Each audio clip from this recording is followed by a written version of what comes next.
tantangan pertama adalah menetapkan hati. Institusi ini belum jadi. Apakah ini masa depan kita atau bukan sih sebetulnya? Ini harus menjadi poin. Caranya bagaimana ya? Kita mulai ya harus terus mindset kita harus tumbuh. Kita flashback ke belakang ketika pertama kali Bapak bekerja di sini sebagai tenaga pengajar. Ya katakanlah nilai-nilai kejujuran, kedisiplinan, kebersamaan yang mungkin sekarang masih, dan itu komitmen itu dipegang oleh seluruh warga kampus termasuk tamu yang datang ke sini.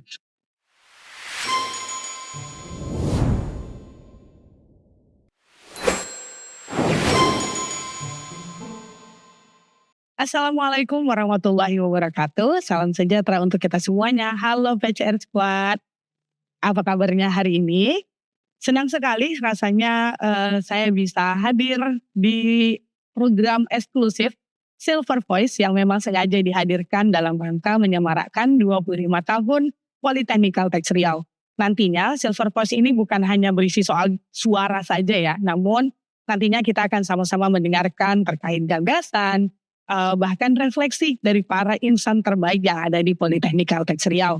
Selain itu, di kesempatan kali ini, episode pertama dari Silver Voice, saya sudah menghadirkan narasumber yang sangat luar biasa, tamu spesial kita yang jauh-jauh hadir dari Pulau Jawa, tapi hadirnya sudah 24 tahun yang lalu ya Pak? 25 tahun. 25 tahun yang lalu hadir di Politeknik Caltech Riau. Kalau dengar dari suaranya aja saya rasa PCR Squad udah tahu beliau siapa.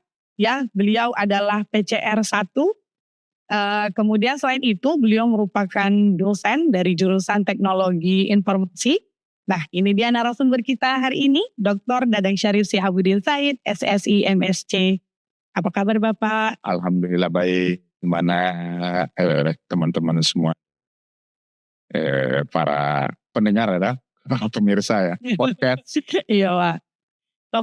Oke. Jadi gimana nih Pak menjalani ibadah puasanya? Aman, lancar? Alhamdulillah ya, karena kan usia juga udah tua, jadi puasa juga udah berulang-ulang begitu ya. Memang tinggal kita bagaimana memaknai dan mengisinya saja sih sebetulnya. Yang harus banyak menguatkan itu kan sebenarnya baik urusan lapar atau lelah dan seterusnya adalah sebenarnya kita sendiri yang memandang puasa itu seperti apa gitu. Tapi ada hal yang harus menyemangati bahwa kadang-kadang puasa itu dianggap kan selalu kita memberikan pemaafan atau terhadap puasa gitu ya. Oh jangan terlalu ini sedang puasa. Padahal ini sarana yang paling produktif begitu ya. Sampai zaman-zaman Nabi juga perang malah di bulan puasa begitu. Artinya puasa justru momentum untuk kita lebih produktif sebetulnya. Misalkan dia lebih fokus dan lain-lain lah ya. Oke, berarti ini udah puasa keberapa Pak di Pekanbaru? Yang jelas kan saya tahun 2001 berbarengan dengan berdirinya PCR pertama kali. Berarti tahun 2006, 25 tahun juga saya puasa di Rumbai ya. Di Tanah Melayu ini gitu ya. Wah, 25 kali berarti nih Pak? Oh ya, udah 25 kali saya puasa bulan Ramadan ya di Pekanbaru gitu ya. Jadi tidak terasa juga sama dengan usia PCR lah. Oh wow, ya. Nah kalau gitu Pak, Bapak udah ke 25 kali puasa di PCR. Saya tarik ke belakang sedikit nih Pak. Sebenarnya kalau dari sisi individu Bapak sendiri, saat ini Bapak merupakan PCR 1, Direktur Politeknik Caltech Riau. Nah tapi sembari dari itu, pasti kalau kita flashback ke belakang ketika pertama kali Bapak bekerja di sini sebagai tenaga pengajar gitu. Kalau saya boleh tahu, kira-kira apa hal kecil atau apa hal yang membuat Bapak akhirnya tertarik untuk merantau ke Pekanbaru? Terus terang saya berasal dari Jawa Barat. Kadang orang Jawa Barat, Sunda khususnya itu punya falsafah mangan orang mangan ngumpul. Mangan orang mangan. Jadi makan tidak makan yang penting kumpul gitu. Jadi jiwa merantaunya itu sebetulnya tidak terlalu strong dibanding misalnya Sumatera Barat. Atau mungkin kalau di Pulau Jawa itu Jawa Tengah, Jawa Timur yang portofolio merantau itu adalah berbentuk transmigrasi gitu ya. Nah kalau diceritakan kenapa akhirnya memutuskan sebenarnya panjang begitu ya. Tapi akhirnya memang awalnya itu kita coba, kita memulai sesuatu yang baru, di tempat yang baru, yang kita pun tidak terbayang seperti apa. Memang dalam pemikiran kita waktu itu Rumbai, Pekanbaru, dan Riau itu ya boleh dikatakan tidak seperti ya sewaktu saya di Bandung begitu ya, seperti itu. Sehingga teman, tapi saya tidak se-overthinking itu gitu, tapi ada teman itu sampai bawa sabun, bawa odol, bawa sampo, takut nanti di sana nggak ada kata orang tuanya. Seperti itu. Tapi saya memandang waktu itu kita ini challenge baru. Kebetulan sebetulnya passion juga ada di bidang pendidikan. Saya waktu kuliah itu selain mengajar juga pernah membuat semacam konsultan pendidikan gitu ya. Seperti itu. Jadi pendidikan itu menjadi sesuatu yang tidak jauh. Datang ke sini ternyata ya suasananya begitu berbeda memang ya. Ini kan kita datang ke institusi yang ternyata memang betul belum ada apa-apa. So, yes gitu ya. Sepi pasti gitu ya. Bayangkan dari daerah yang sejuk, dingin, gunung, lihat sawah, datang ke Rumbai, yang tersaji adalah tiang pancang dan tanah kuning. Waduh. Akhirnya di awal-awal itu, wah ini kayaknya saya gak lama. Ya. Oke. Nah, mungkin kayaknya ini cepat kembali deh. Kira seperti itu gitu di awal. Ya itu suasana pragmatis gitu ya, seperti itu. Karena tadi jiwa merantau itu memang tidak ada DNA jiwa merantau asalnya gitu ya. Lihat kondisi juga, oh ternyata kok ini ya, memang belum stabil, memang belum ada apa-apa gitu ini institusi. Tetapi pada akhirnya memutus selama justru di sisi lain kita manai, justru kita bisa mewarnai institusi ini gitu. Karena institusinya belum terbentuk, artinya kita bisa berkolaborasi dan berkontribusi di sana gitu ya. Saya melihat ini kesempatan besar. Tetapi apakah saya yakin akan lama, waktu di pertama kali itu juga gak yakin-yakin amat gitu. Ya setidaknya saya butuh mungkin 5-8 tahun untuk akhirnya oh yes di sini gitu. Seperti itu. Oke, berarti setelah di tahun kelima atau ke-8. Kelima lebih lah ya. Fasenya, oke siap. Ini akan stay di sini ya. Jadi kalau gitu gimana Bapak sendiri ngelihat PCR, Bapak pertama kali hadir ke PCR yang tadi masih tanah kuning, kemudian PCR saat ini? Wah sangat jauh berbeda ya. Jadi itu saya bilang, sehingga impresi pertama itu, wah ini kayaknya gak akan lama begitu ya. Seperti itu. Tetapi kan di sisi lain, ini juga pesan untuk semua gitu ya, dimanapun kita berkiprah, mau lama atau sebentar, kita bagaimana kita bisa memberikan sesuatu terbaik. Sehingga waktu-waktu yang kita gunakan itu memang bermakna. Ya sekali lagi even mau lama atau mau sebentar. Karena itu akan menjadi portofolio kita. Nah karena terlalu larut dan ada kesempatan seperti ya ini institusi belum jadi, kita punya kesempatan memberikan legacy begitu ya, sesuatu yang jangka panjang. Sekali lagi di dunia pendidikan ini kita bisa mewarnai, kita bisa melakukan intervensi, ide-ide kita bisa disalurkan dan seterusnya. Akhirnya kita coba seperti itu. Akhirnya larut dalam aktivitas-aktivitas bagaimana membangun institusi ini di tengah segala macam keterbatasannya. Saya merasa tahu-tahu saja udah 25 tahun jadinya gitu ya. Seperti itu. Ya tapi tentu ada momen-momen di mana akhirnya ya kita memantapkan hati begitu, akhirnya memang di sini. Jadi ya tidak mudah juga di awal. Karena di angkatan kami itu sekitar 20-an lah ya, setengahnya itu kan mundur. Jadi mungkin yang bertahan ini ya kurang dari 50% sekarang setelah PCR 25 tahun kan. Ya itu kan banyak pilihan-pilihan gitu. Kita pun tidak menyatakan bahwa teman-teman salah gitu. Bayangkan ya, dalam kondisi PCR yang belum stabil, masih labil, belum ketemu bentuk, bayangkan kayak saya tuh melihat perahu kecil di tengah lautan, terus ada teman-teman yang keluar dari perahu. Wah itu goyang itu, bener goyang. Jadi secara emosional ya, pasti pengikatnya begitu ya, seperti itu. Nah, karena gitu tadi Pak, momen-momen apa yang sebenarnya yang Bapak rasakan ini, ternyata saya bangga loh ada di PCR ini, bahkan saya tahu bagaimana pertumbuhannya PCR. Oke. Ya tentu ya, datang pertama kali melihat sesuatu yang secara logik waktu itu tidak masuk rasio gitu bagi saya. Akhirnya saya mengerti. Akhirnya saya mengerti dan bisa memahami. Itu pelajaran yang akhirnya saya bersyukur banget gitu ya. Pertama, institusi ini belum jadi. Tetapi di waktu yang sama, kita sudah diminta untuk melakukan sosialisasi. Karena pada tahun itu, PCR ini akan running. Bayangkan gedungnya belum ada, dan segala macam. Nah yang kedua, kita harus melakukan sosialisasi begitu ya. Termasuk kan rentetannya syarat pendaftaran, sampai ujung-ujungnya kalau masyarakat itu adalah berapa sih biayanya gitu. Terus bagaimana kita meyakinkan bahwa nanti lulusannya baik, kampusnya seperti apa dan sebagainya, itu kan pertanyaan-pertanyaan standar yang sering kita dengar. Itu challenge pertama yang kita kita rasakan gitu ya.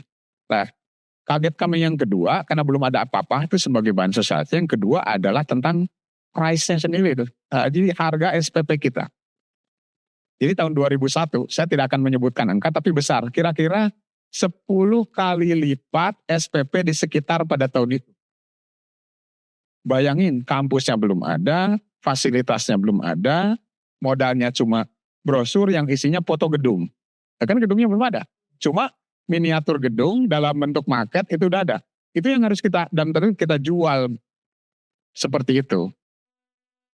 Dengan SPP yang sebesar itu, bayangan saya, waktu kan saya baru mungkin 2 tahun lulus, SPP saya itu memang 1/10-nya begitu. Itu tantangan betul gitu.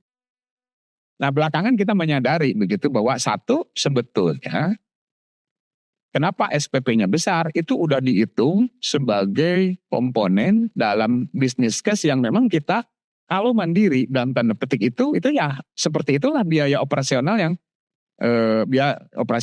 biaya mungkin investasi yang sudah dihitung. Memang kami shock semua juga gitu. Tetapi kan ini harus berjalan terus gitu ya. Ya kita harus siarkan, tetap kita harus sosialisasikan. Ya ke daerah-daerah yang dalam tanda petik tantangannya juga tidak mudah gitu. Kesadaran untuk melanjutkan ke perguruan tinggi juga tidak terlalu tinggi ya dengan di tempat lain. Yang kedua tentang kemampuan ekonomi. Seperti itu. Tapi ngomong-ngomong yang Bapak ceritain tadi itu saya ada baca Pak di buku tulisan almarhum Pak Budi. Oke. Ketika itu saya baca, kemudian saya dengar langsung dari Bapak, ternyata begini yang dirasakan ya. Jadi saya di situ ada baca, Bapak berangkat sosialisasi ke Bengkalis, pakai mobil pemberian dari provinsi. Pak. Iya perjalanan ke sana, kebetulan saya juga orang Bengkalis kan Pak. Jadi begitu dengar cerita Bapak, di masa itu Bapak sudah se-struggle itu sampai ke Bengkalis. Jadi kebetulan kalau flashback karena kan jumlah kita juga terbatas ya. Tapi memang saya melihat akhirnya kita memang pendidikan tinggi vokasi ya. Jadi yang pertama as-sabiqunal awalun yang datang ke Rumba ini ada beberapa orang ya. Karena sebagian masih magang. Karena magang kami ini kebetulan saya dapat magang sekitar 6-7 bulan. Dari bulan Juli 2000 sampai awal 2001 ya balik ke sini untuk mempersiapkan segala macam. Nah sebagian itu magang di tempat lain, di politeknik yang lain, yang prodi-prodi lain itu memang sampai setahun. Karena menyiapkan modul dan segala macam. Kebetulan saya nggak tahu lah ya, manajemen waktu itu, kamu pokoknya ngurus PMB, sosialisasi. Nah siapa misalnya ada beberapa teman itu suruh ngawasin gedung pembangunan, kira-kira seperti itu. Ada teman yang magang di industri juga di Caltech waktu itu, ya untuk mempersiapkan bahwa dari awal dosen kita udah magang di industri ya, di beberapa teman magang. Ada teman-teman yang membantu administrasi gitu ya, jaga kandang ada juga. Cuma kebetulan saya di awal-awal memang banyak melakukan sosialisasi, jadi pergi kemana-mana jualan. Kadang-kadang waktu itu kos ya, pulang ke kos itu sebulan sekali gitu, karena terus gitu muter. Siarkan yang tadi itu gitu. Ya walaupun beberapa teman juga cukup membantu. Cuma karena saya tugas utama itu lebih banyak itu. Sembari juga kita menyiapkan berbagai macam tata kelola ya. Nah kita yang dihadapi setelah penerimaan mahasiswa baru, kan sesuatu yang umumnya dilakukan oleh sebuah perguruan tinggi ya. Ada sidang senat untuk penerimaan mahasiswa baru.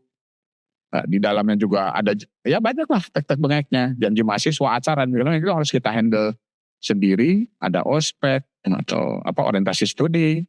Kita ada program matrikulasi dan segala macam. Ya semua berbagi-bagi kayak gitu. Jadi ya seperti itu. Tapi ya at the end ketidakyakinan dari awal, ternyata yang mendaftar ke PCR waktu itu adalah, saya masih ingat 673 orang. Pertama. Untuk 6 kelas ya, 3 prodi, teknik komputer, teknik elektronika, dan teknik telekomunikasi. 2 kelas. Yang kita terima itu 175. Dan itu masa blessing banget begitu ya. Ternyata ada juga yang mendaftar. Dan kita masih bisa menyeleksi gitu. Kira-kira seperti itu. Padahal ditanya gedung belum ada, fasilitas masih tanah kuning. Tanah kuning itu gitu, kalau kemarau ya, itu kayak di gurun pasir. Berdebu. Nah kalau hujan, becek, baju gampang kotor dan seterusnya. Makanya seragam hari Senin itu agak kekuning-kuningan, mungkin masih ke warna tanah ya. Oh nggak sih, alamnya juga gitu. Dipakai sampai sekarang begitu ya, seperti itu. Kadang-kadang kita itu mikir begini ya, sesuatu yang kita buat hari itu merasa, yang penting asal ada gitu, ternyata ada terus ya. Ya contohnya hal-hal untuk yang seremonial ya, janji mahasiswa. Saya dulu itu kita apakah serius itu buat gitu, atau janji wisudawan gitu. Pakai terus ya. Oke, Pak. Dari Bapak udah hadir di PCR bahkan sampai jadi garda terdepan nyari mahasiswa, saya Pak di bagian PND. Tapi kemudian kalau yang Bapak rasakan sendiri sebenarnya selama perkembangan PCR ini justru tantangan terberatnya itu ketika di awal Bapak pertama hadir kemarin atau di tengah atau bahkan baru-baru ini?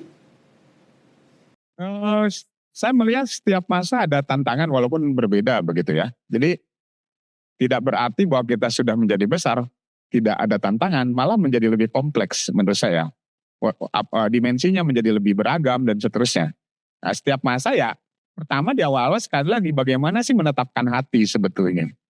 Dengan kondisi yang apa adanya tadi, itu modal terbesar itu, menetapkan hati, benar gak sih masa depan kita ini di sini gitu ya. Itu modal pertama. Ya labil sampai perjalanan yes gitu ya. Tadi ada teman yang sebagian resign gitu ya. Yang datang dan seterusnya. Nah tentu tantangan pertama adalah menetapkan hati. Institusi ini belum jadi. Apakah ini masa depan kita atau bukan sih sebetulnya. Tetapi kan tadi sekali lagi bahwa yang menguatkan itu ada harapan untuk merubah sebuah generasi. Dan ini kesempatan kita terbesar. Sebuah perguruan tinggi di daerah. Dengan kondisi input mungkin yang tidak sebagus yang kita temui dengan teman-teman saya waktu itu gitu ya.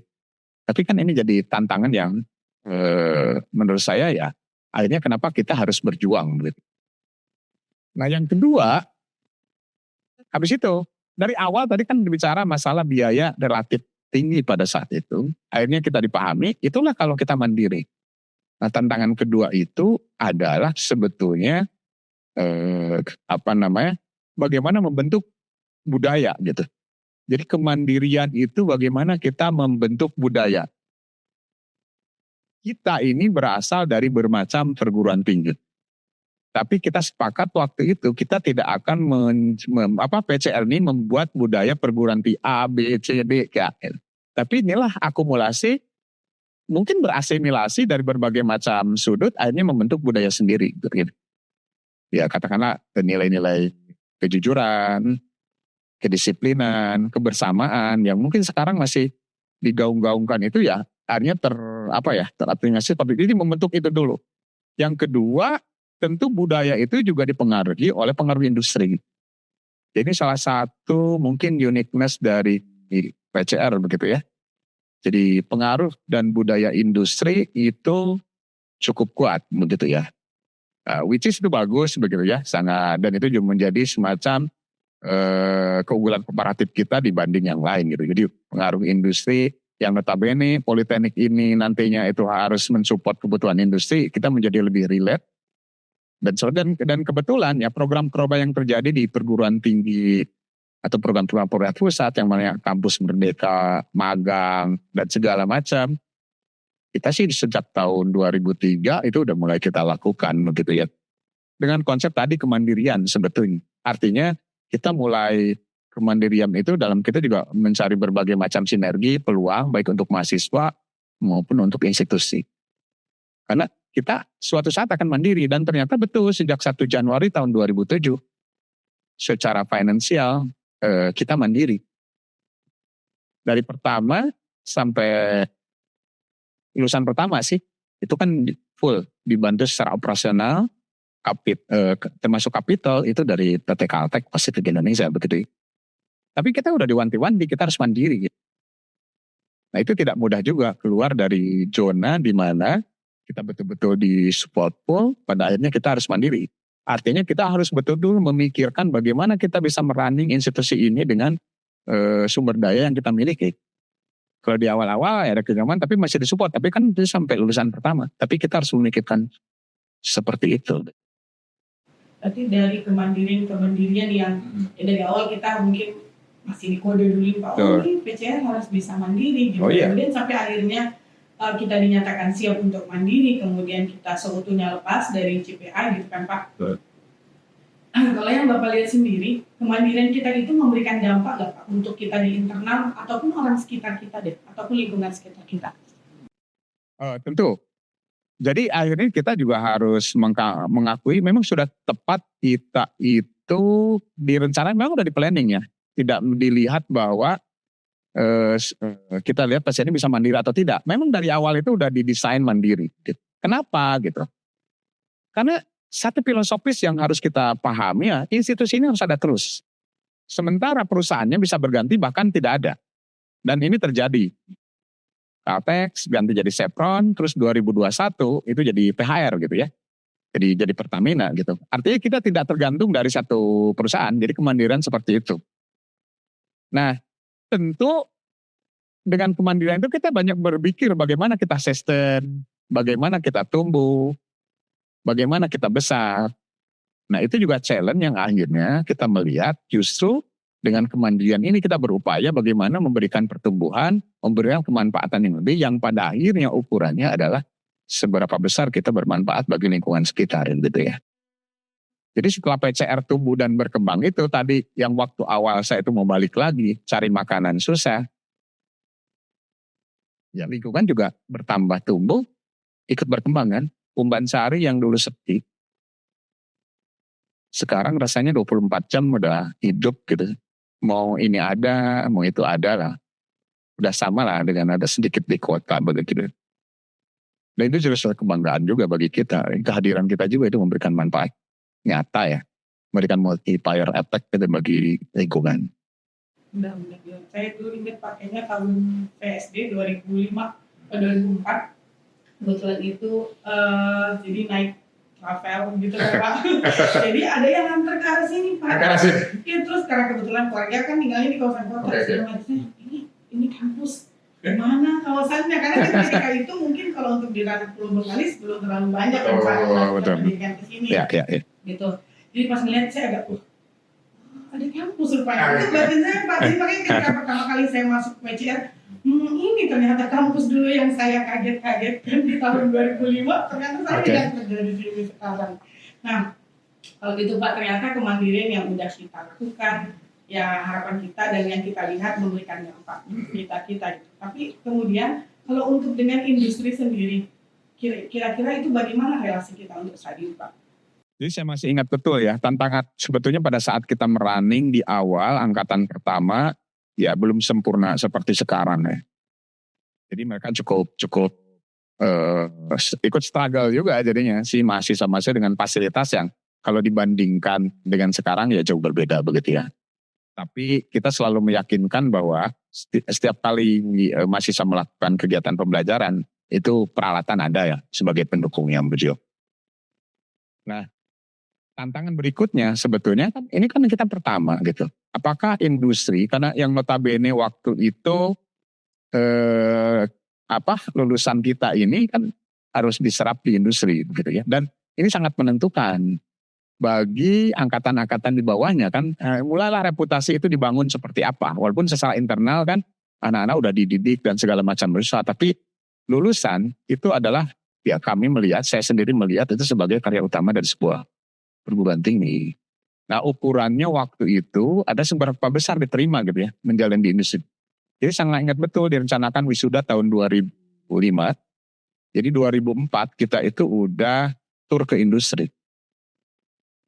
Ya karena ini kan usulan sosialisasi saya ikut tanggung jawab di sana begitu. Kemudian saya di awal-awal setelah sosialisasi dan segala macam banyak ngurusin mahasiswa. Nah salah satu tanggung jawab adalah engagement ke industri. Jadi mulai tahun 2004 setahun sebelum lulusan kita udah roadshow itu ke industri-industri sekitar. Karena sekali lagi ini perlu dikasih tahu bahwa meskipun namanya Politeknik Kalteksio, kita tidak ada perjanjian khusus bahwa lulusannya harus diterima di Kalteks. Kan teman-teman juga mungkin sudah tahu. Tetapi kita berusaha memenuhi standar-standar kalau lulus bisa diterima di industri-industri yang memang relate dengan kita gitu ya. Jadi memang tidak ada, kan orang suka banyak pertanyaannya. Nah Kaltek dalam kondisi ini kan sebagai inisiator dan founder saja dengan pemerintah Provinsi Riau. Jadi kami roadshow lah ke perusahaan-perusahaan. Ya bayangin orang ini perguruan tinggi apa sih gitu. Memang udah ada rekam jejaknya seperti apa. Ya challenge-nya juga. Jadi kami roadshow ke Batam, Pekanbaru, termasuk ke Jakarta. Cuma yang paling cukup terharu sebetulnya. Ya mungkin ada kebesaran nama perusahaan juga ya di sini. Jadi ada satu perusahaan multinasional, oil service company. Saya tidak akan menyebut merek. Memberikan kesempatan kepada alumni kita untuk tes. Waktu itu kami ke Jakarta. Tetapi orang itu membuka diri untuk diberikan kesempatan. Padahal yang saya tahu ini profil perusahaan, waduh selektif banget. Oh ikhlas. Itu mungkin di 5 tahun awal itu anak PCR maunya kerja di sana lah gitu ya. Kira-kira seperti itu ya. Terus itu kita terima gitu ya. Dan ternyata ada 2 orang. Ini menjadi asabikunal awal dari PCR di perusahaan itu. Dan itu yang mulai membangun reputasi sampai sekarang. Sehingga banyak anak PCR yang bekerja di sana. Jadi sebelum 2005, 2 anak ini. 1 anak malah masih bekerja di sana. Padahal yang satu lagi udah pindah-pindah kemana-mana gitu biasa lah ya. Di perusahaan model gitu. Tapi yang satu ini masih. Jadi kita akhirnya diterima. Nah yang ada yang lain ngikut aja gitu. Ada yang di perbankan lokal sini, ada di perusahaan-perusahaan lain dan seterusnya ngikut. Nah lambat laun industri udah mulai menerima tuh. Udah mulai menerima, oh ternyata bisa lah gitu ya. Untuk mendukung operasional mereka. Artinya mulailah rekrutmen selanjutnya. Jadi ternyata yang awalnya, saya melihat juga, justru kestrugglean yang kita bangun termasuk anak-anak juga ternyata memberikan dampak yang cukup baik. Mereka cukup fight gitu di industri, kita pun menerapkan tadi budaya-budaya kedisiplinan, kejujuran dan seterusnya itu ternyata betul. Nah itulah sebenarnya yang cukup membangun image dan reputasi. Bahkan mohon maaf ya, saya itu meneteskan air mata di PCR itu 3 kali. Salah satunya itu waktu wisuda mereka itu pertama kali. Karena saya tidak yakin, kan saya sosialisasi melihat anak-anak itu seperti apa begitu ya, kondisinya. Saya nggak bisa dibandingkan waktu saya kuliah dulu gitu ya, dari sisi kemampuan akademik ya, kemampuan finansial. Kita ternyata bisa gitu ya, yang menghasilkan dan mereka mempersiapkan mereka dan mengantarkan ke mereka kompetisi yang seperti itu. Makanya di awal PCR itu kan tagline-nya ada brings you to global competition. Ya memang kita membawa mereka dari tukang ada penebang pohon dan segala macam, mungkin yang biasa di kebun. Sehingga banyak yang meralat mimpi-mimpi mereka ini kan. Dulu yang mimpinya itu ya lokal-lokal gitu, yang nanti aku kerja di sini. Ternyata setelah melihat ini, ternyata mimpinya bisa kita revisi dan lebih luas. Kalau gitu fight-nya alumni kita ataupun mahasiswa kita di industri ya Pak. Kalau yang dari Bapak lihat, apakah itu hasil dari budaya yang kita terapkan di PCR atau ternyata memang PCR memberikan budaya tersebut karena kita punya tujuan bahwa mahasiswa kita harus siap untuk turun ke industri. Oh iya, Jadi kan sekali lagi ya, kalau kita ambil konsep kurikulum, kita mau menciptakan profil seperti apa, lalu kita tarik, dia harus dikasih resep seperti apa ya dalam bentuk kurikulum, pembelajaran, lingkungan pembelajaran. Jadi tidak hanya sekedar softwarenya gitu ya, kurikulum, mata kuliah dan seterusnya. Nah, poin yang paling penting budaya itu kan sebetulnya adalah lingkungannya. Ya dari hal yang sederhana lah. Misalnya gini ya, PCR dari awal adalah dikenal sebagai kampus yang bebas asap rokok. Itu sesimpel itu gitu. Dan itu komitmen itu dipegang oleh seluruh warga kampus termasuk tamu yang datang ke sini. Dari awal itu udah seperti itu. Nah merubah mindset itu yang notabene anak SMA itu pindah ke perguruan tinggi bisa merokok. Nah, ternyata ini sekolahan malah lebih ketat gitu loh. Cuma enaknya kalau dulu mungkin kayak di sekolah saya guru itu melarang merokok sambil merokok. Dulu di tempat saya ya dulu. Sekarang mungkin enggak gitu ya. Tapi di PCR semua gitu, sepakat. Yaitu kita membangun budaya. Yang kedua bicara masalah tadi komitmen comply terhadap sebagai peraturan. Makanya kan harus tertib lalu lintas, lalu didengung-dengungkan tuh. Pakai helm. Ya kita lihat anak-anak kita di luaran. Ya, budaya-budaya kecil itu membentuk ya. Di samping budaya-budaya pembelajaran gitu ya. CO dan seterusnya. Kalau gitu dari yang Bapak lihat, budaya dulu sama sekarang ada perbedaan nggak ya di kita? Nah, sebetulnya yang kita harus paham ini, itu satu, prinsipnya yang harus dijaga. Prinsip. Jadi DNA-nya yang harus kita jaga. Bahwa metodenya jadi seperti apa, itu memang kita harus adaptif dan agile terhadap zaman. Termasuk juga dengan situasi anak-anak sekarang. Makanya, modifikasi dalam arti dalam tataran metode itu masih memungkinkan begitu ya. Tetapi prinsip-prinsip nilai kan itu sebenarnya universal, tidak lekang oleh zaman. Disiplin, kita punya nilai ideal sekarang kejujuran, dignity, kehormatan dan seterusnya itu prinsip. Nah caranya diterapkan seperti apa itu adalah style atau metode. Dan itu bagi saya itu tidak haram untuk dirubah gitu metode itu. Nah, dan kita memang harus kayak gitu. Karena zamannya berbeda dan seterusnya. Mau nggak mau karena perubahan situasi dan zaman ya Pak. Berarti DNA-nya yang harus Kita pertahankan, kita kuatkan. Termasuk juga bukan hanya di individu-individu, dari institusinya juga gitu ya. Nah PCR ke depan mau seperti apa, tetapi ya kita masih berkomitmen kita ini DNA-nya itu vokasi.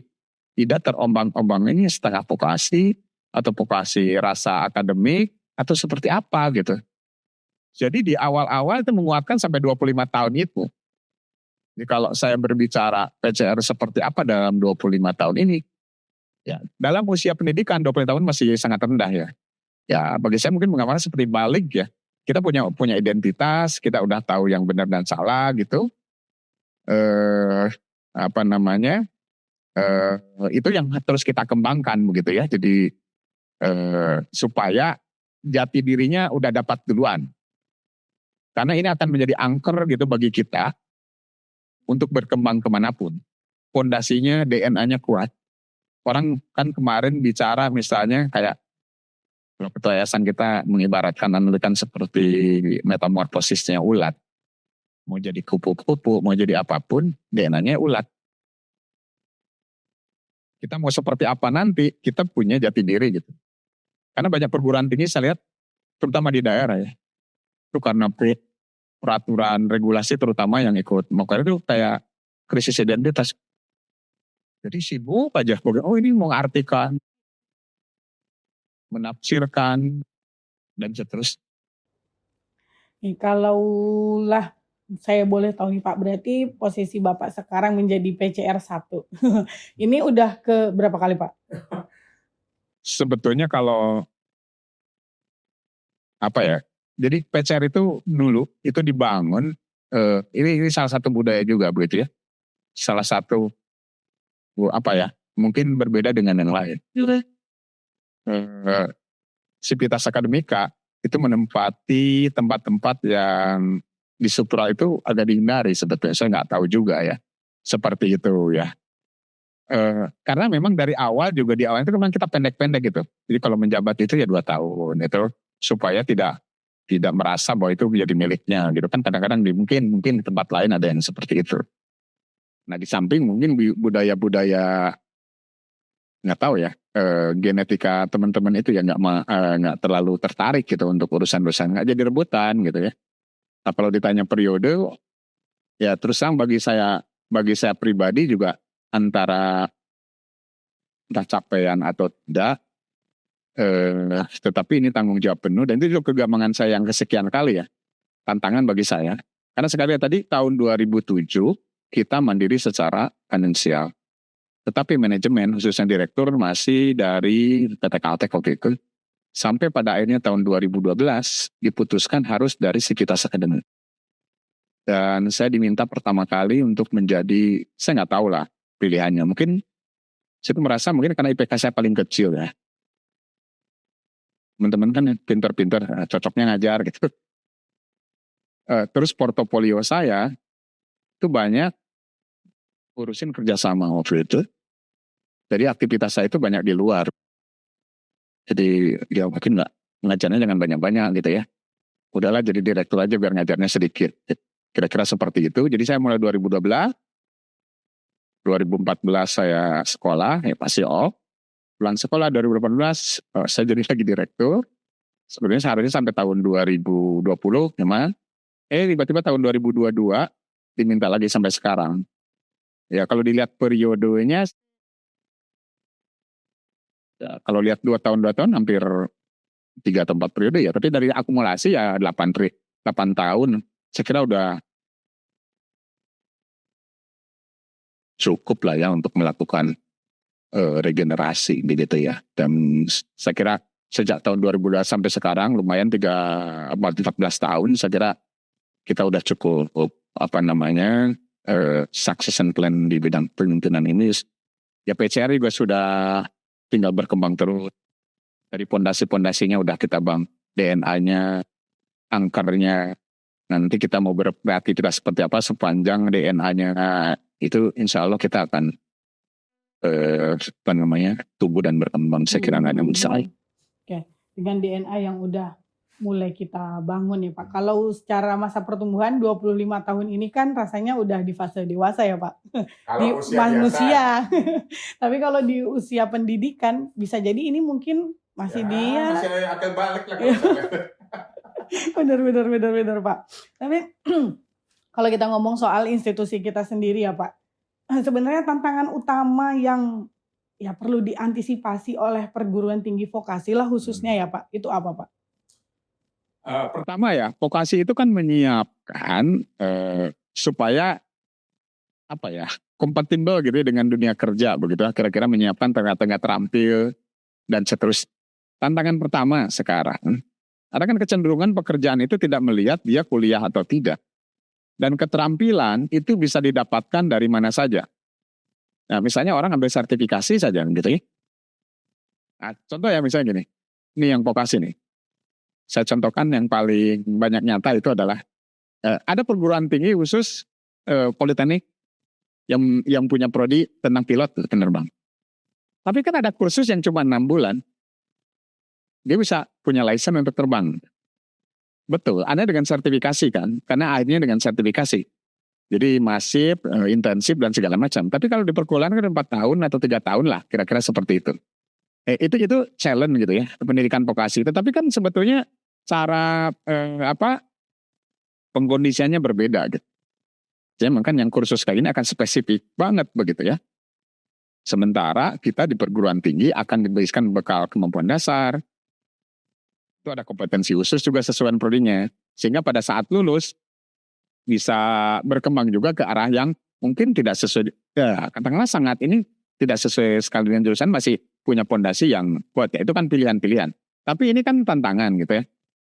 Yang kedua, itu yang saya lihat, ya tentu ya dinamika perkembangan zaman yang tingkat kepastiannya itu begitu tidak bisa diprediksi gitu.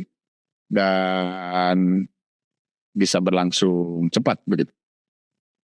Yang ketiga itu dari SDM-nya. Ini PCR 25 tahun. Mahasiswanya tiap angkatan pasti lain. pengajar atau tenaga kependidikan, termasuk sivitas akademika itu satu adalah generasi yang berbeda. Yang kedua, pengalamannya berbeda-beda gitu. Jadi datang ke PCR, ada yang datang pada saat tanah kuning, ada yang sudah seperti ini kan. Pasti akan mengalami sesuatu yang berbeda. Nah, itu fakta-fakta yang tidak bisa dibantah. Udah keniscayaan. Sebagaimana kita melihat perubahan itu adalah sesuatu yang kita tidak bisa tolak. Nah, kita lah harus berkompromi, beradaptasi gitu. Siapapun. Baik yang senior, junior, itu memang beradaptasi itu. Dicari titik-titik kesetimbangan yang mungkin tidak bisa memuaskan semua pihak. Tetapi kita deal dengan kondisi seperti itu. Nah, tinggal kita sebetulnya di zaman yang seperti ini adalah saya mendengar dikirim definisi cerdas menurut siapa pemimpin Nvidia itu, Jason. Ya, kita memang harus memposisikan itu gitu. Memposisikan di mana, bagaimana kita punya portofolio, bagaimana kita punya data di masa lalu. Nah, kemampuan kita untuk mengolah data-data fenomena di masa lalu itu digunakan untuk menjadi tingkat kepekaan kita mendengar vibrasi atau pesan-pesan dari masa depan. Ya, prediksinya itu kemampuan untuk melakukan prediksi dari tidak ngasal prediksi tetapi dari data-data yang dipelajari mungkin di kemahasiswaan atau di mahasiswa itu sebagai predictive analysis itu menjadi tidak terlalu meleset. Kira-kira seperti itu. Jadi memang membaca alam itu menjadi penting gitu ya. Nah oleh karena itu sih saya terus mengajak teman-teman itu sekali lagi jangan hanya sekedar bahwa kita mempelajari di internal. Ya saya yakin mungkin membaca juga mulai dunia maya tetapi lingkungan sekitar itu juga penting begitu ya untuk memperkuat kita terutama yang di level-level leader itu ke depan mau seperti apa. Dari ketiga tantangan itu, tantangan mana yang kiranya sangat berat atau lebih berat? Yang paling menantang selalu lah bicara masalah manusia. Yes, karena apapun kondisinya, ini harus diyakinkan sendiri adalah manusianya. Ini kan kalau manusia ini ya tinggal bagaimana di besok adaptasi, agile. Kalau katakanlah kehidupan itu adalah ombak, jadi yang siapa sih yang bisa membaca ombak? Atau siapa yang bisa berselancar? Tidak harus terikut arus, tapi bisa bermain di atas arus itu manusianya. Jadi kita harus disiapkan seperti itu ya. Ya manusia tadi, makanya definisi cerdas yang saya katakan itu penting. Itu melekatnya di manusianya. Itu teori-teori tentang pengelolaan manusia itu tidak ada hentinya juga. Itu kali lintas generasi, tantangannya berbeda. Itulah akan berkembang terus gitu ya. Bicara masalah MSD. Nah, komitmen terhadap itu memang harus menjadi fokus. Jadi, kalau saya tanya selalu manusia begitu. Benar-benar. Karena posisinya juga kayaknya manusia ini juga ya menjadi salah satu hal yang belum tentu ilmunya bisa kita dapat selama di bangku kuliah kan Pak. Jadi ketika sudah kecemplung di dunia kerjanya baru berasa ternyata isi kepala orang beda-beda ya Pak. Benar. Kalau gitu Pak, dengan seiring berjalan waktu kemudian dengan tantangan-tantangan yang 3 tantangan yang Bapak sampaikan tadi, apakah dari hal itu akhirnya menghadirkan sebuah strategi yang Bapak lakukan untuk kampus ini sendiri? Oh, ya tentu ya. Jadi sekali lagi bahwa faktor-faktor tidak penting, tapi yang paling menantang sekali lagi adalah bagaimana menjaga bahwa karena sekali lagi institusi ini kan durasinya harus lama kan sampai kapanpun. Satu yang strategi yang harus kita lakukan adalah memastikan bahwa DNA dan angker yang saya bilang itu apapun zamannya, apapun generasinya itu harus sama benang merahnya. Bahwa cara mengarunginya berbeda-beda itu urusan metode. Nah yang kedua, karena manusia, kita mungkin tantangan nih, di PCR mungkin belum terlalu ini, tapi hasil evaluasi kami, kita mulai melakukan yang namanya secara serius talent mapping. Karena tadi kondisi SDM itu meskipun sama tugasnya dosen, sama tugasnya tendik, tapi akan mempunyai hal-hal atau talent yang berbeda-beda. Jadi kita harus agak sedikit fokus terhadap ini. Ini juga jadi semacam pekerjaan di bagian SDM kita di tahun ini. Nah, dari talent-talent itu sebetulnya secara kasat mata itu kelihatan orang ini sukanya di seperti apa dan segala macam, banyak tool yang sering juga kita lakukan dalam kehidupan sehari. Tapi ini lebih dalam lagi gitu ya. Sehingga apa? Sehingga passion-passion yang beraneka ragam itu setidaknya mendekati berada di posisi atau melakukan sesuatu tidak jauh dari talentnya. Dan itu menurut saya akan sesuatu yang dasar. Walaupun sekali lagi di level-level tertentu manusia itu juga tidak bisa difungsikan seperti itu, harus dilatih juga sesuatu yang dia tidak sukai. Itu bagian dari perjalanan pekerjaan yang memang harus dilakukan gitu. Tapi talent mapping ini penting. Berarti kayak yang namanya karena seiring perkembangan waktu mau tidak mau otomatis kita manusia pun otomatis harus mengikuti perkembangan itu ya Pak. Jadi mau nggak mau ya bisa jadi bahasanya kita harus bisa dinamis. Nah berarti yang dinamis kan bukan hanya manusia yang di dalam kampus saja, tapi institusinya juga mau tidak mau harus dinamis. Dengan Bapak melihat ya mungkin institusi vokasi sejenis kita yang ada di sekitar kita, gimana Bapak melihat positioning dari posisi PCR sendiri? Satu sekali lagi, kalau ini mungkin ya pendapat saya dan memang ini sudah diterjemahkan juga ke dalam roadmap ya. Jadi institusi ini juga selain manusia-manusia juga harus mempunyai identitas diri. Jadi posisi kita akan dipandang orang seperti apa karena kita mencitrakan seperti apa itu konsisten. Tidak terombang-ambing oleh tadi kondisi eksternal ya, regulasi dan segala macam. Kita akan memposisikan seperti apa ya. Ya kita terus terang sebagai institusi posisi kita akan menjadi apa ya, memposisikan sebagai high-end vocation education. Jadi terus memperjelas kita akan di vokasi. Mau nanti bentuknya entah jadi apa covernya gitu. Tapi sekali lagi identitas kita. Orang akan tahu. Institusi pendidikan vokasi terbaik ya ke kita gitu.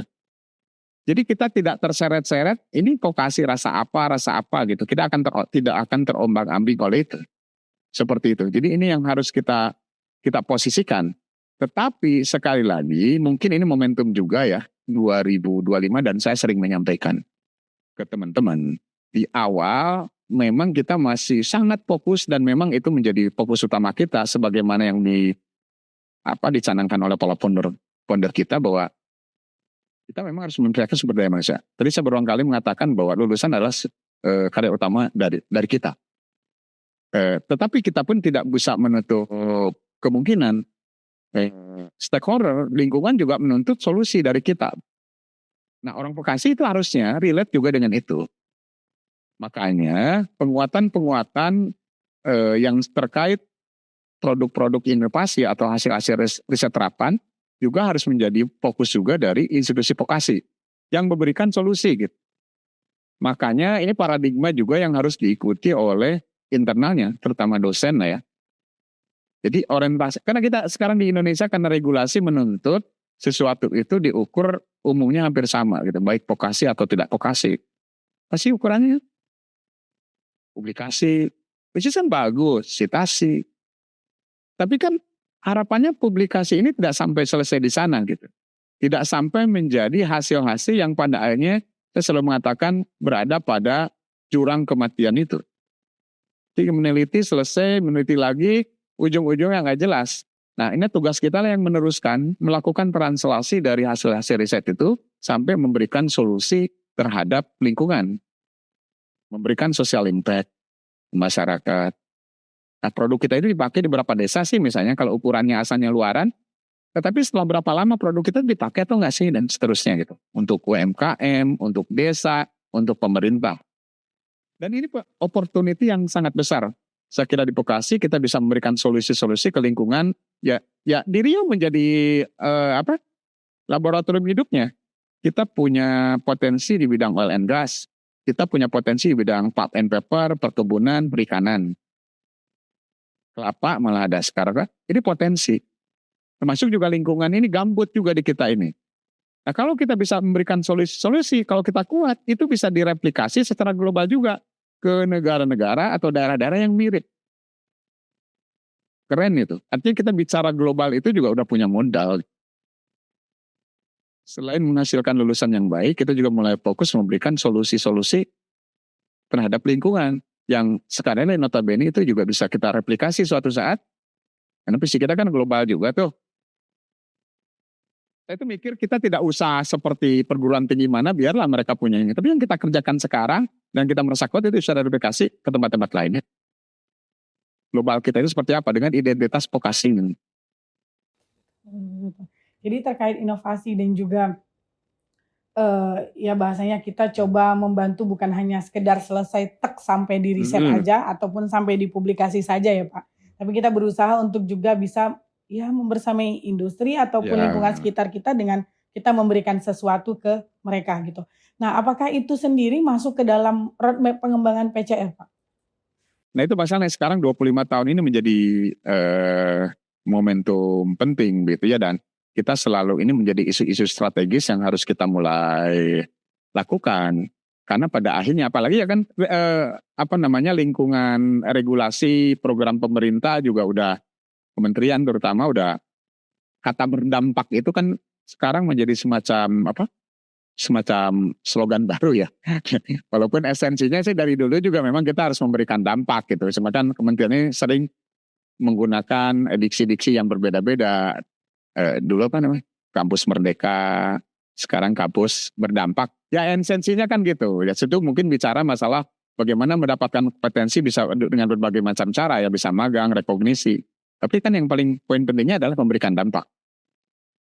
PCR harus seperti itu. Jadi seiring tumbuhnya PCR, lingkungan juga ikut harus berkembang. Jadi makanya kan selalu diingatkan bahwa ini menjadi poin gitu ya. Jadi kita tidak hanya sekedar mengejar matriks indikator yang sifatnya luaran gitu. Kan tidak hanya. Cuma memang itulah kita harus menjadi pionir di bidang itu. Regulasi pusat itu masih mengukur masih seperti itu. Katakanlah akreditasi. Apa akuransi?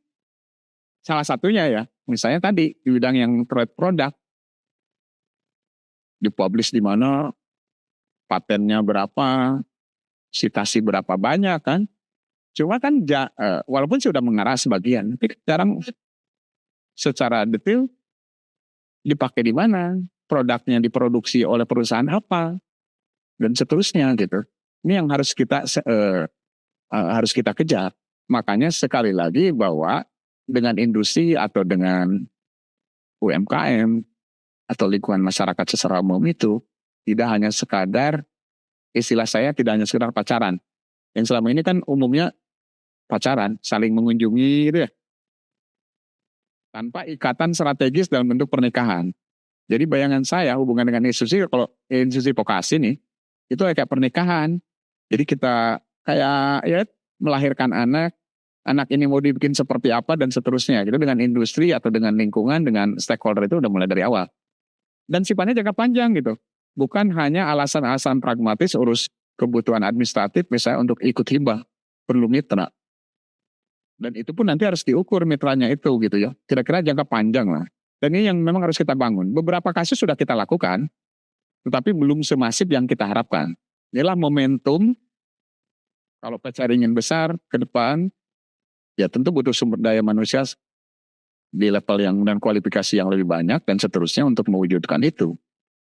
Sehingga apapun namanya sekali lagi lah, mau dibilang Universitas Terapan, University Applied of Science, bukan hanya sekedar nama, tapi esensinya, substansinya memang udah kita lakukan dengan DNA vokasi ini gitu. Jadi dengan kita menguatkan DNA kita sendiri, tentu ke depannya ya seiring berjalan barangkali ke depannya institusi ini menjadi sebuah universitas, kitanya pun sudah DNA-nya sudah kuat gitu ya Pak. Oke.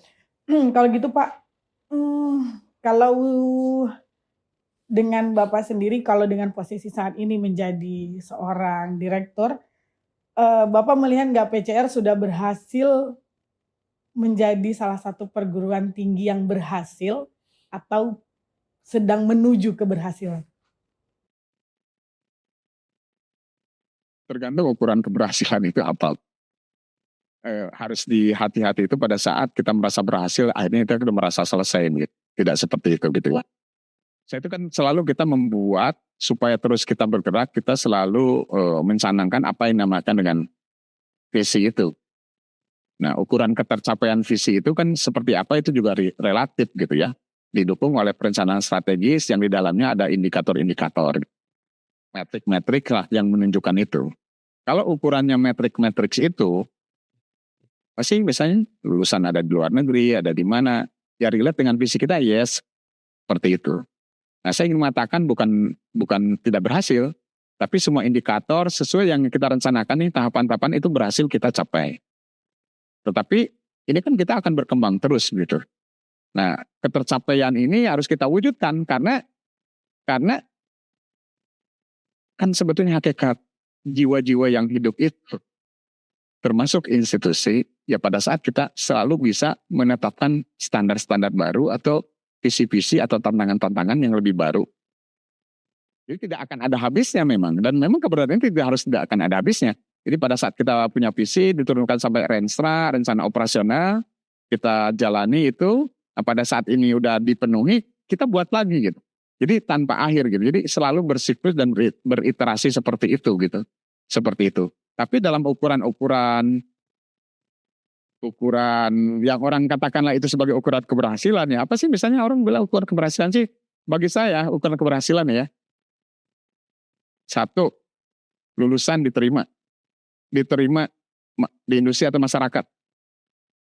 Yang kedua, ini adalah kepercayaan masyarakat untuk mengkuliahkan di sini, trennya naik. Yang ketiga itu sebenarnya efek bagi saya. Mau akreditasi unggul, mau apalah yang lain-lain, yang ukuran-ukuran itu adalah konsekuensi dari kita melakukan tadi kepercayaan yang pertama, yang kedua tadi itu sebetulnya. Jadi itu kebanggaan yang hakiki. Jangan sampai, ini kan orang sekarang banyak juga ya, ukuran-ukuran kayak gini. Mau diukur pakai ukuran apa gitu. Orang kan senang tuh mempromosikan, ranking keberapa menggunakan ukuran X. Kadang-kadang kan hampa gitu. Yang ujung-ujungnya sih apa sih sebetulnya? Esensi dari ini, tadi saya berulang-ulang kembali lagi. 1, karya utamanya ada lulusan. Lulusan ada, kalau tidak ada yang menyekolahkan ini juga susah.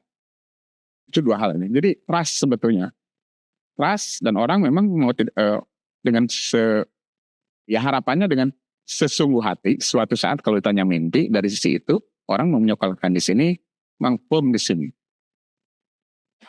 Ya kita tidak bisa dipungkiri ya kita swasta, mungkin kita juga belum menjadi pilihan utama. Tetapi lambat laun kan tetap aja meningkat gitu, yang harus kepercayaannya harus kita jaga terus.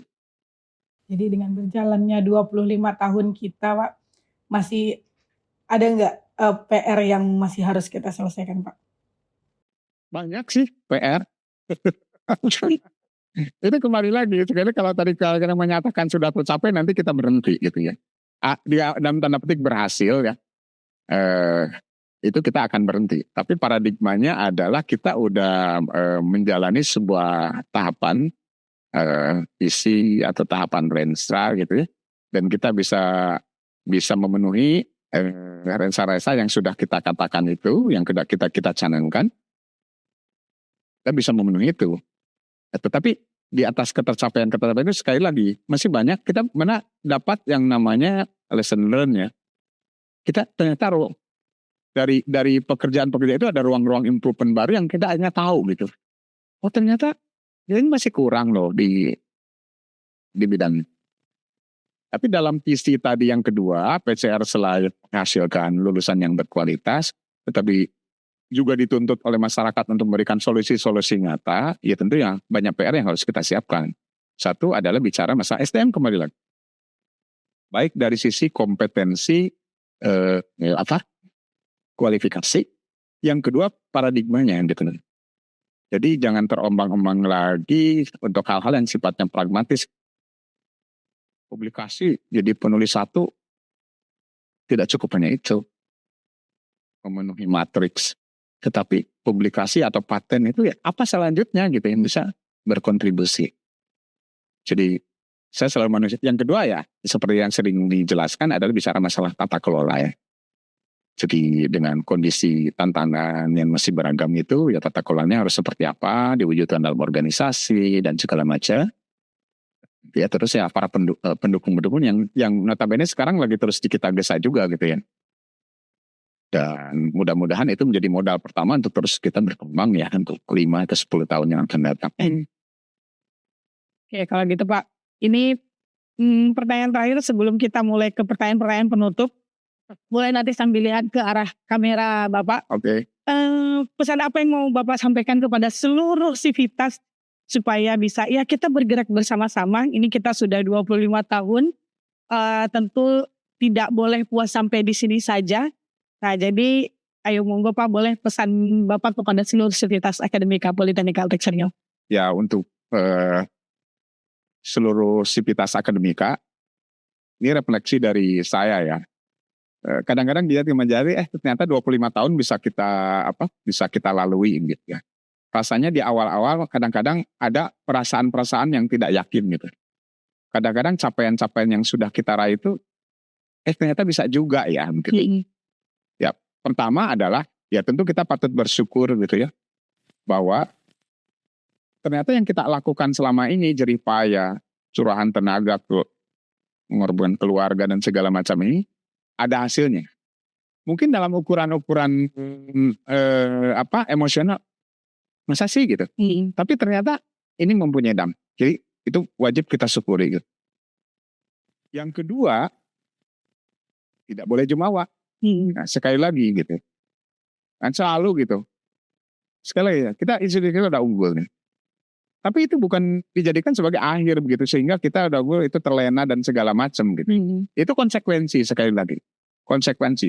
Tanggung jawab besar kita adalah menghasilkan kualitas atau meningkatkan kualitas sumber daya manusia. Ukurannya adalah lulusan. Saya berulang kali itu lulusan sebagai karya utama. Yang lain-lain itu ukurannya adalah konsekuensi dari tata kelola yang kita lakukan dengan baik aja. Jadi lulusan. Yang kedua adalah kontribusi nyata sejalan dengan dinamika dan harapan baik yang diberikan oleh regulator maupun ya kebutuhan dari stakeholder ya. Jadi ini harus menjadi poin. Caranya bagaimana ya kita mulai ya harus terus mindset kita harus tumbuh. Jadi pesan ketiga untuk mengantisipasi keduanya ini mindset kita tumbuh. Harus tumbuh begitu ya. Jadi melihat sesuatu itu harus sedikit komprehensif. Memang ada effort gitu ya. Tetapi kita akan lebih wise kalau melihat sesuatu itu dari dari berbagai macam sudut pandang gitu. Nah inilah pikiran-pikiran yang tumbuh, yang terus mindset yang terus tumbuh ini yang diharapkan. Yang keempat, setia terhadap jati diri. Tadi saya berulang-ulang nih, jati diri ini penting gitu supaya kita tidak terombang-ambing. Kalau kita punya anchor yang kuat, kita punya jati diri yang kuat, apapun regulasinya, apapun zamannya, dan dibekali kita dengan nilai-nilai adaptif atau agile itu, kita bisa berlayar arus atau di ombak yang sedang berjalan juga tanpa terombang-ambing. Kira-kira seperti itu ya. Nah jadi ya nantinya seluruh sivitas yang menonton semoga bisa ya bukan hanya mendengarkan ya Pak, tapi ya kita sama-sama menanamkan pesan ini. Nah kalau gitu Pak, sekarang giliran pesannya yang Bapak sampaikan khusus untuk teman-teman mahasiswa. Oh untuk mahasiswa ya? Iya. Nah ini mahasiswa yang mudah-mudahan nanti bisa melihat tayangan ini. Satu, sama bersyukur gitu bahwa Anda punya kesempatan untuk melanjutkan kuliah. Karena sekali lagi kalau data di pendidikan tinggi yang kuliah itu kurang lebih 10 juta. Bayangkan dibanding dengan jumlah penduduk Indonesia yang begitu banyak. Pertama harus syukuri. Nah cara bersyukurnya gimana? Manfaatkan betul lah. Kesempatan yang sarjana terapan 4 tahun, yang magister terapan 2 tahun, betul-betul diisi dengan hal-hal yang akan mendukung Anda menjadi versi terbaik Anda. Jadi pada saat masuk ke pesantren, definisikanlah versi terbaik Anda itu seperti apa sih. Kampus ini membantu, memfasilitasi untuk mewujudkan spek Anda tadi. Insya Allah dengan segala macam yang ada gitu ya. Dosen, pendik, infrastruktur, tata kelola. Kalau diikuti dengan sungguh-sungguh, karena sekali lagi tujuan kita itu sama gitu. Ingin memastikan bahwa Anda menjadi lulusan yang berkualitas dan berdaya saing. Jadi manfaatkan betul. Dengan segala macam, bukan hanya sekadar di software belajar. Tetapi ya banyak sekali aktivitas yang dimana Anda bisa terjun langsung juga mempraktekkan apa yang Anda pelajari. Saya yakin di PCR banyak event-event seperti itu. Memang akan menguras banyak waktu, tetapi itulah kesempatan bagi Anda untuk memperkuat tadi definisi apa sih versi terbaik Anda itu gitu. Kira-kira itu lah. Nah, itu teman-teman mahasiswa, silakan Pak Dadang memberikan kesempatan teman-teman untuk ya bisa memproyeksikan ya diri kamu terbaik versi kamu itu seperti apa. Nah, kalau gitu sebelum ke pertanyaan terakhir Pak. Oh, masih ada lagi. Kalau yang Bapak lihat bagaimana Bapak membayangkan PCR 5 atau 10 tahun akan datang mungkin? Satu ya, kalau sesuai dengan visi dan mimpi, kita udah mencanangkan malah sejak tahun 2015. Jadi kalau ini fakta-fakta yang kita dapatkan, kehadiran kita ini satu, yang sebaik-baiknya itu memberikan manfaat kepada orang lain. Betul. Jadi kehadiran kita yang, karena saya memang mengikuti perjalanan PCR dari nol, sudah lingkungan, multiplier effect itu terlihat. Jadi kebermanfaatannya itu, terasa. Oleh karena itu kita punya mimpi. Dengan jumlah mahasiswa yang seperti sekarang aja, kebermanfaatannya seperti. Oleh karena itu, mari mimpi itu kita rawat dan kita wujudkan. Oleh semua, baik internal maupun eksternal, di level manapun, untuk mewujudkan mimpi itu, sebagaimana cita-cita sih gambarannya itu kan, kita ingin meningkatkan kualitas dan kualitas tetap kita jaga, tapi kuantitas itu juga kita tambah. Ini di dalam waktu dekat, kalau 5-10 tahun kan mimpinya visi 10.000 mahasiswa gitu ya. Jadi ya mungkin saya udah pensiun ya, tapi saya mungkin berkunjung di sini bawa cucu itu udah jadi besar sekali dan memberikan manfaat. Sekali lagi memberikan kemanfaatan. Bukankah itulah purpose, ikigai dari hidup kita itu kan? Benar Pak. Ingin memberikan kemanfaatan dan itu yang kebermanfaatan itu yang memberikan kebahagiaan untuk kita. Jadi isinya seperti itulah, 10 tahun gitu. Ya, yang apa yang Bapak sampaikan tadi kayaknya akan ditagih lagi nih 5 atau 10 tahun. Oh ya. Jadi kayaknya seluruh sivitas akademik langsung sepertinya sangat besar harapan Pak Dadang ini ya. Harapan, tentunya harapan. Karena mungkin generasi setelahnya harus melanjutkan ini. Betul. Oke, kalau gitu Pak, boleh 3 kata yang menggambarkan PCR di 25 tahun sekarang Pak? 3 kata ya? Iya. 1, unggul ya. Oke. Yang kedua, tangguh. Unggul, tangguh. Unggul, tangguh. Tapi satu lagi, perlu tumbuh. Unggul, tangguh, tumbuh. Unggul, tangguh, tumbuh. Nah, itu ya harus digonggongin. Unggul, tangguh, tumbuh. Kira-kira kalau dimaknai, kenapa harus unggul? Dari segala macam kita harus unggul. Oke. Tata kelola, institusinya, orang-orangnya, perilakunya gitu ya. Tangguh, tantangannya tidak mudah. Oleh karena itu kita harus baca istilahnya resilient ya. Gitu. Tangguh. Ya, ketangguhan itu kan muncul ada kesabaran di sana. Tidak mudah putus asa. Bahwa apa yang akan kita hadapi itu juga tidak mudah. Betul.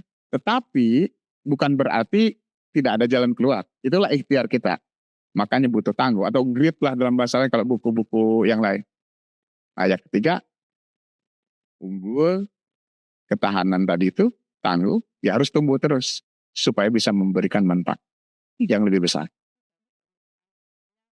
Di 25 tahun ini semua capaian yang sudah kita dapat itu patut kita syukuri. Syukuri dan jadi modal lah untuk Betul. tumbuh. Tapi di lain dari itu jangan cepat puas. Ya, betul. Supaya kita bisa mau terus bertumbuh. Nah itu dia PCR Squad semuanya. Rasanya tadi kita udah sama-sama dengerin refleksi dari Pak Dadang bagaimana beliau akhirnya memilih untuk membersamai tumbuhnya institusi pendidikan ini. Kemudian apa yang Pak Dadang harapkan di 25 tahun ini.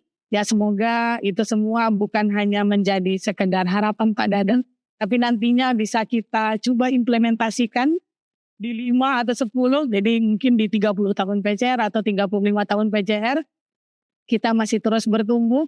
Jadi institusi yang bukan hanya unggul secara predikat ya Pak. Tapi juga ya seperti yang disampaikan Pak Dadang tadi. 3 kata Pak untuk PCR. Unggul, tangguh, tumbuh. Nah. Oke, PCR Squad, tibalah kita di penghujung untuk Silver Voice kali ini. Jadi untuk teman-teman, untuk PCR Squad semuanya, Silver Voice akan menemani keseharian ataupun kebersamaan teman-teman hingga nanti pada perayaan puncak 25 tahun PCR.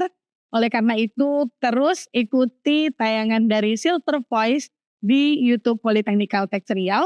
Mungkin itu saja untuk kesempatan kali ini. Terima kasih Pak Dadang. Terima kasih. Sudah membersamai Silver Voice episode 1 hari ini. Jadi ya semoga harapan dan juga pesan yang disampaikan Pak Dadang tadi nantinya bukan hanya sekedar sampai di siaran ini saja, tapi bisa kita implementasikan secara bersama-sama. Baik, mungkin itu saja. Saya Laila Nisa, pamit undur diri. Wassalamualaikum warahmatullahi wabarakatuh. Terima kasih. Terima kasih.